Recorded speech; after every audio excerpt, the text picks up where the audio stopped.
Good,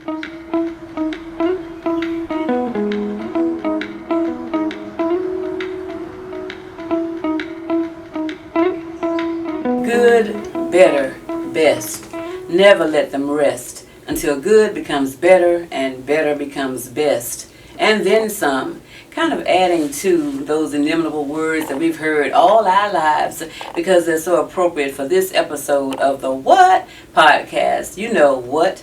Wellness, healthcare, advocacy, and transparency. Brought to you by the Florida Agricultural and Mechanical University College of Pharmacy and Pharmaceutical Sciences Institute of Public Health in one breath, and that's why we say the FAMU COPS IPH. And no one knows more about this particular place than our guest today. What can I say about him? Have known him for about 40 plus years. I know, right? We still look good. But beyond that, I do want us to get ready to get an earful, if you will, of wisdom, knowledge, and understanding. Not only is he a respected professor, a registered pharmacist, all the drug dealers on the streets, no, just plain. But I'm a fellow of the National Pharmaceutical Association, an honorary member of the American Association of Health Systems Pharmacists, an emeritus member of the Walgreens Dean Advisory Council, and countless others. Director as it relates to pharmacy accreditation, which FAMU has all the way until God comes back, I will say. And the list goes on and on, but the time is not endless. And so, without further ado, my friend, Dr. Johnnie L. Early II, welcome to the What Podcast. Thank you for being here today. My pleasure. Indeed. We go back, and we're going to see, can we fast forward from when I met you, I want to say in 1985, at a whole nother place and time. But subsequently working for you in 87 and now back again, this is really a full circle moment, and I am honored and privileged to just ask you, as you think about your illustrious career, and I'm saying that humbly and yet boldly because it's true, admired by many, you've led pharmacy schools across 3 major institutions. Would you tell us kind of how you got to those places and your academic leadership in those roles? Sure, I'll try. When I joined the faculty, coming right out of graduate school, Charles A. Walker, was my dean. And in fact, several of the people that he hired are still here. And using Dr. Solomon as an example, quite productive. Dr. Solomon and his laboratory and funding and all of that. Well, the way Dean Walker worked is that you got assignments, and if you handle one well, he'd give you another one, and I mean another one right away. And I didn't understand what he was doing, but all of these were tests, to see if you could administer a program, etc. That led to being named the program director for the Minority Biomedical Research Support Program. That meant that I had to manage people who had higher title and rank, rank in terms of years. They made titles, associate and full professor. I'm just a mere assistant professor, starting out. And sometimes some of those full professors will want to use that title to try to get you to do what they wanted, not what the program needed. Can you believe that? Well, there was reality, and that was part of my learning in terms of how to work with people, different personalities, people who have more stripes than I do, and up to the provost in this instance, in terms of trying to deliver a program. Well, I listened to the teachings of NIH for program directors, and that in a short period of time helped us develop that program from where it was to a much more robust program with more sub-projects and a heck of a lot more money. That lesson was handy. When we later applied for the research centers, the first research centers in minority institutions, RCMI, yes, because all of what I had learned through MBRS, Minority Biomedical Research Support, was applied to operating that program. And that helped us with something that first funded, and now generations later we still have. Thankfully for those funds being restored. Absolutely. And from, as you mentioned, assistant professor up the ranks, getting tenure professor, distinguished at that, some of that involved teaching, of course, research, public service. of those areas, as you look back and now look where you are as it relates to accreditation, etc., I'm thinking of your training at Purdue and the research experiences there. How did some of that, feed into your becoming the kind of leader you are? Interesting that you mentioned Purdue. Up through when most of the deans were PhD trained, Purdue actually would have touched something like 25 to 30% of all people at that point. Let's say there were 86 pharmacy schools. 25 to 30% or so of people who were deans were either alumni or had been faculty at Purdue. And me, in terms of people of color, Barbara Hayes out of Texas Southern was the other who became dean at Texas Southern. Okay. And so Purdue was, and still is, quite an institution, highly ranked and regarded. And in pharmacy education, it placed a lot of people. One of its awards, one of the awards is named after a faculty member of Purdue. This faculty member is Bob Chalmers. And within, when I say the awards, American Association of Colleges of Pharmacy, it is the teaching award, one of the highest awards that the association, the academy, gives. It's named after a guy who was at Purdue in the time that I was there. Small world. Yeah. And so Purdue obviously, was a catalyst for you. But again, as you were describing some of your interactions with then Dean Charles A. Walker, and then fast forward, you've been around out there early, the two other institutions, then back to FAMU again. Would you tell our audience, in terms of what wellness, healthcare, advocacy, and transparency, some of the other institutions where you've served as dean, please? You mentioned advocacy. It's both internal and external, because I have to convince many times within the shop, and then I have to be able to take it out of the shop to my upline, our upline, to be sure that we get the resources or whatever it is that we require as a program. And on health science campuses and comprehensive campuses alike, you can expect that you're going to have to win and influence people toward what you are trying to do, because we're talking about dollars. And one recent good example is that in 6 years here, my second appointment as dean here, we actually increased our operating budget by $2 million.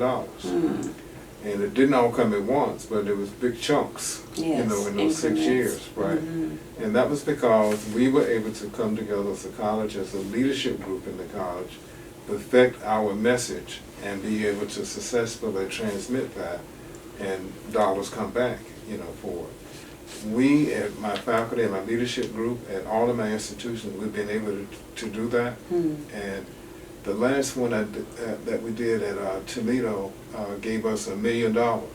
So that was 2006. Just ask and receive just like that? No, it wasn't just ask. No, far from it. Because the way I did that one was me and my leadership group, we had to convince ourselves that we could make this ask. And then once we believed that we had arrived at the right number with the strong justification, then I actually took it to the student council. Okay. I did that twice. Second one was in 06. They endorsed it, knowing that it was going to cost them more. And that makes it really difficult for the university to say no. Indeed, because the students are what we're all about. Right. Their productivity.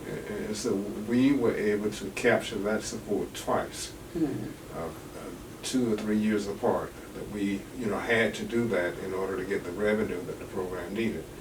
Revenue generally, and many times, and certainly in this case that I'm citing, relates to your accreditation.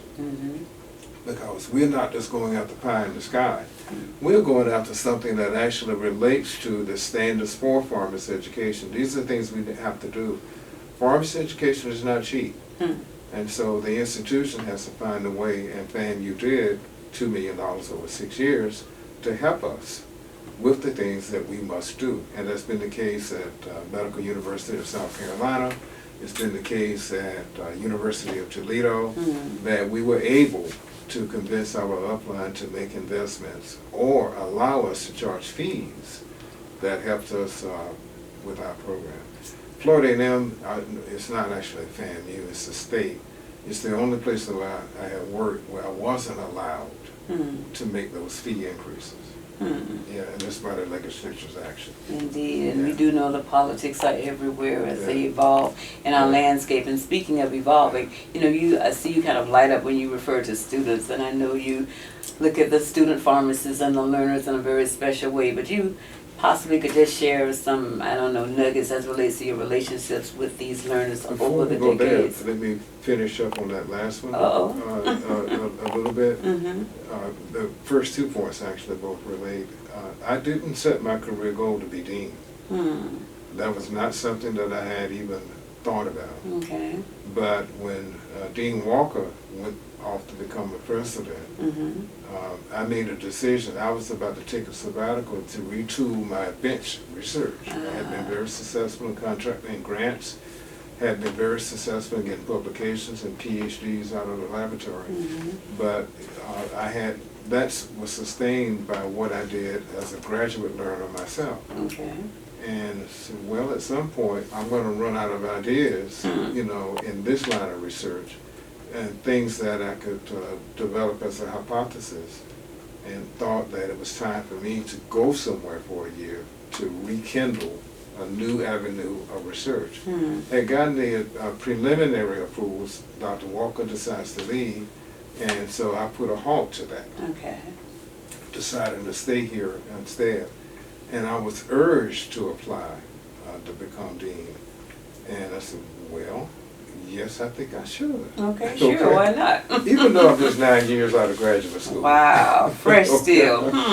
Yeah, that was a bit unusual, but not for this college, because Albert Robinson was the youngest ever dean in this college, and maybe, I don't know for sure, but maybe an academic pharmacy, because after his pharmacy degree and his PhD at University of Florida, he came by way of industry. I think he had been in a company a year or two, and then he was brought here to be the next dean. Wow. You know, so I was a couple of years older than him. So you were the chosen one at that time, at the right place, at the right time. So it wasn't my plan, but I went to the right place, Purdue, and I was here at the right time, FAMU, you know, for all that to come together. Absolutely. And you were mentioning the learners in the program. I've had learner experiences, undergraduate, pharmacy school, and graduate school, that have shaped my perspective and how I think about things. I have anguished when learners were having challenges that I couldn't solve. And when I say I couldn't solve, is that it was actually a we, because typically it's a resource issue. It's not policy. Many times it's resources. Somebody needs to have their tuition paid. Somebody has to have even their rent paid, okay? And when I had the first experiences in not being able to do things, that helped me prepare for when I could do things, okay? Indeed. To help people out of jams. Let's see, what's the most expensive one was a young man whose government sponsored him for his PharmD. But they had a little civic unrest, let's say, okay? And so the government wasn't fully functional. It was functioning, but not normally. And so he didn't get his check on time. It seems to me it was somewhere around $6,000. And when I learned of it, he's in good standing. I don't care whether you're 3.75 or not, as long as you're in good standing, okay? That's all that matters to me. And at Toledo, we were allowed to use our operating budget for these kinds of things. And so, in consultation with my budget guy, I said, can we afford this and make it to the end of the fiscal year? He said, yes, if you want to do it. I want to do it. Absolutely. It's cheaper than losing a learner. And so, especially one in good standing. Right. And he was, we expected that things would settle down and the money would come. Things settled down, but the money didn't come. And so we ended up, in the end, he had to actually repay it himself. Okay. But we delayed that until he was practicing. And in a position to be able to. Right. And it was, especially on a pharmacist's salary, that level of income, it was hardly anything. It wasn't even a car note. Okay. Just pay it forward so someone else coming along. Because that's what it would do. It would turn around to somebody else in need later. That was the most expensive. but I've done several. Indeed. And it sounds like you're somewhat of a risk taker. And again, I've known you 40 plus years, and I've seen you do some things that others may view one way or another. But what I want to ask as it relates to monies, which cash rules everything around me. I've seen you go to bat as it relates, giving from alumni, from stakeholders, supporters. What would you say is your kind of like elevator pitch, if you will, in terms of when you're asking for monies from corporate sponsors and the like? Well, it's not just that. When you talk about advocacy, I've done it at the federal level as well. Mm-hmm. And the best example that I have is of how effective one can be. The Minority Biomedical Research Support Program directors wanted one of us to go to Washington and to ask for, federal help. Mm-hmm. Lawton Childs was our senator at that time. And so I went to visit with his aide. I believe his name was Robert Williams. He was one of the 4x4 relay runners with Bob Hayes, Bullet Bob Hayes. Yes, I remember Bullet Bob Hayes. Yeah, and so he was the one who I sat with and described what we needed. It wasn't just us, $1 million. And what happened was, in the appropriations language, and Lawton Childs was the ranking Democrat, one sentence said $1 million for. That one sentence went all the way through, and we got the funding. And it was a direct correlation between program director saying, Johnny, you guys are in the right place, you go see him. I did. And the aide, Robert, helped and got it all written up, and appropriations language floated. Just like that? Just like that. Wow. A cool million. Okay.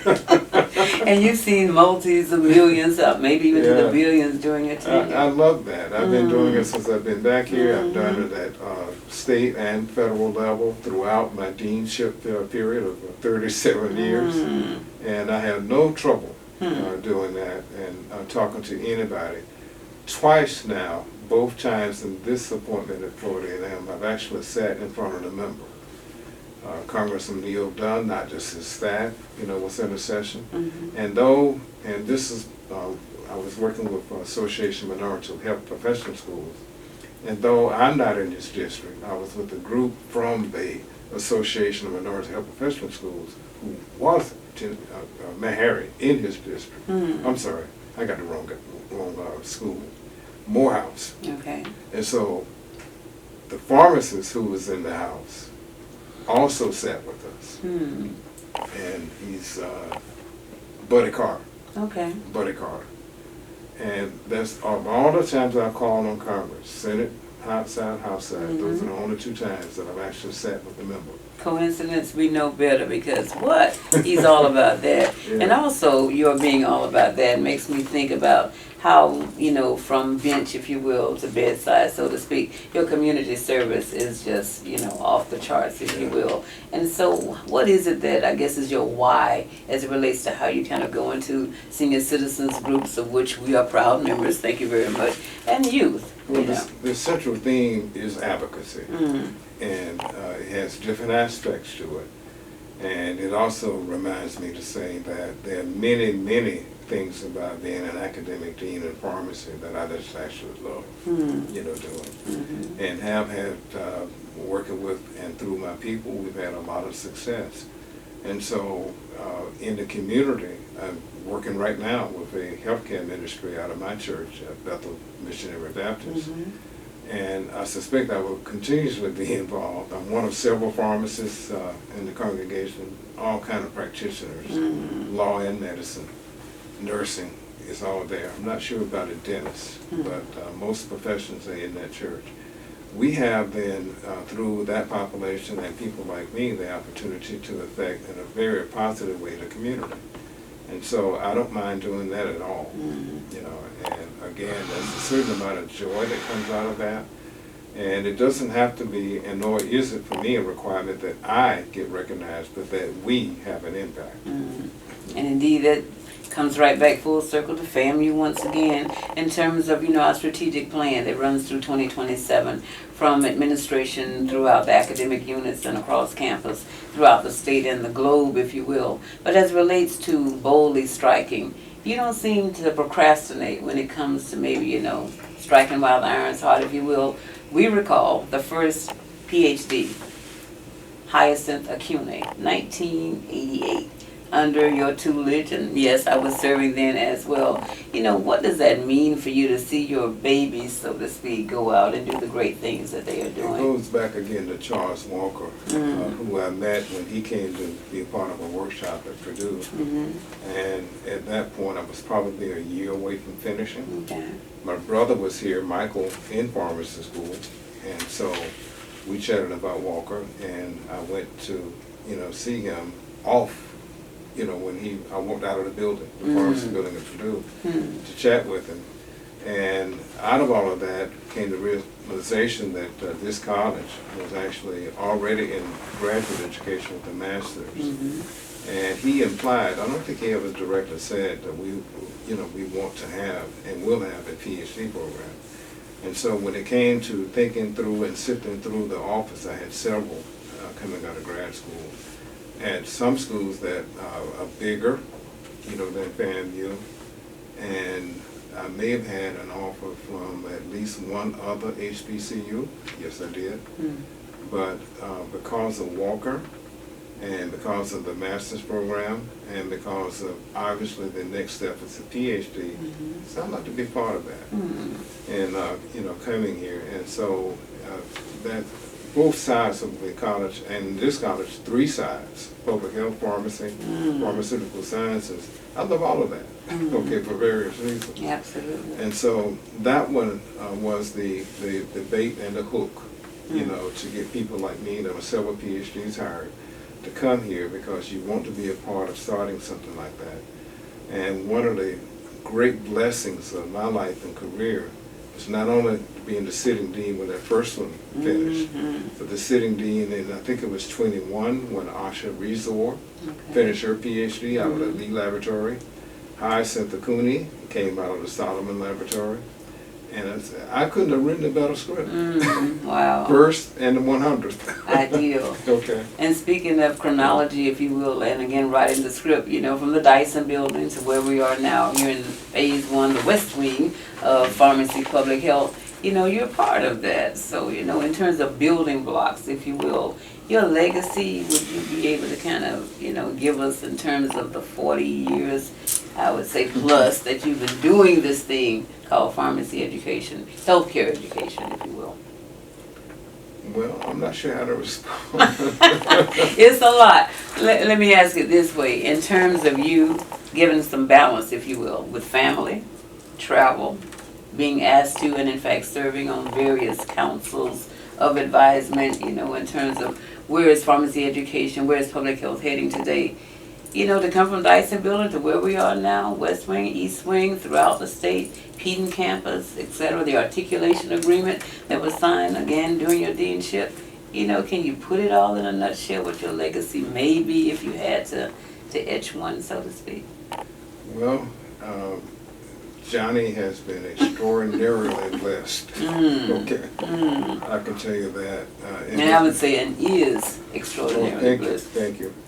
And when you realize that I left an HBCU and went to a predominantly white institution, Medical University of South Carolina, and not just predominantly white, that building, my pharmacy building, was something like a mile away from where the Papers of Secession was signed. One of my friends said, "Johnny, you're going into the cradle of the Confederacy. What are you doing?" Okay. And I have a lot of friends there. Some are deceased now. The president, James Zeppels, that hired me. No one is leadership role, obviously, at this point, would be in the same place. Some are there, some are retired. Many are in the college course that are ongoing. Young people, some of whom that I hired, had the pleasure of hiring when I was there. But that was it was somewhat of a planned step. I had a clock on myself as to how long I would stay as dean here for career reasons and school reasons. I had to think about the program as well. And that step turned out to be the one that stimulated and supported strongly the next step, Toledo, where I remained for 18 years. And we developed, so many programs, including a PhD in experimental therapeutics. And you just don't get it any better than that. When you've had a career at several institutions where these kinds of things happen. And the other thing, medical university, the advocacy as relates to money of any type, but in this case, you have to have your own people have to give before you can go out and ask others to give. Well, there, when I arrived, the alumni giving was participation rate was something like, I think, 30%. When I finished, it was 33. Okay. That's very high for a public institution. And I thought I had reached my peak until I got here. And I think it was last year, we were at, what, 41% participation, which is well above. That's astounding. The participation rate at a public institution. So that was just, stupendous that we would see that level of giving. And because we were able to do that at a majority school, for me too, and to do it here, it's just so thrilling and pleasing because of what it does for the learners. Right. That gives us some resources that we can use. Part of it can be rescue, tuition, rent. Some of it can be somebody needs a book or access to a resource where we have discretionary money that we can do that for. And also the wonderful thing is being able to get them to a conference, state or national. Presentations. Right, yeah. They're there, they absorb, they network, exchange business cards or electronic business cards, as the case may be, so that we have a learner who is networking and engaged, and people know him or her, and vice versa. That's what that kind of discretionary money does, for a college. And if that's all I could do, that was my whole job, I'd be quite pleased. I can just see you beaming with pride and humility. And when you think of the School of Pharmacy that used to be in the Dyson building, and then eventually the Pharmaceutical Sciences, and then the Institute of Public Health, you were part of that path, if you will. How was it in terms of, and how is it now, to have all of this one umbrella, if you will, especially when it comes to offering dual degree options here in the COPS IPH? It's just a wonderful place to be. The physical environment. Now, I have to tell you, that Dyson Pharmacy is in my heart. Okay, because that's where I started. Cut your teeth. Yeah, that's my first deanship, my lab, all of that. And so that's just a special place for me. In fact, it's my screensaver, my home landing page on my phone. Okay. And I've got nice pictures of this building, but that's my heart. Got you. Over there. Okay. Thank you. Yes, indeed. That's a very, very special place and time with the people that we had there. And dare I say, some who were, the personalities are a little different. Indeed. But among people, smart people, you're going to have the same as you have among people who are not in the building or the academy, so to speak. They have abilities, but they also have their personality.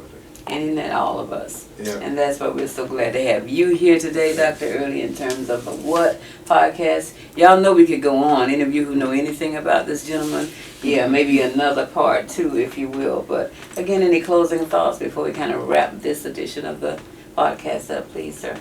Well, one is that I alluded to it in the beginning when I talked about Ira Robinson and myself being so young when we were given the responsibility of running a significant program, a very important program at the university. That tells you something about the institution. It also says that we don't have a lot of talent, but we have talent. And that, in my case, Humphreys selected me at just 9 years out of grad school. Life gets better. To assume the role, and that's the kind of place that FAMU is. And I remained just joyous at the fact of being selected to be dean here twice. Absolutely. That's something else that I didn't expect, and it also says a lot about the institution, that they would say, Johnny, come home. Is there a song about that? I believe Johnny so. comes marching home. Hurrah, hurrah. That, in fact, is what the headline was in Toledo. Johnny's going home. Wow. And so glad that home is where the heart is and that your heart is here with us at FAMU. And thank you again for joining us today for this episode, and each of you for listening and viewing. And again, make sure that you like, comment, share, follow the What Podcast. And you can log on to pharmacy.famu.edu for all the happenings here. Remember to give me your ideas at ola.sheffield@famu.edu or call 850-412-5110. Until the next time, stay healthy, wealthy, and wise, but not in your own eyes. Thank you so kindly.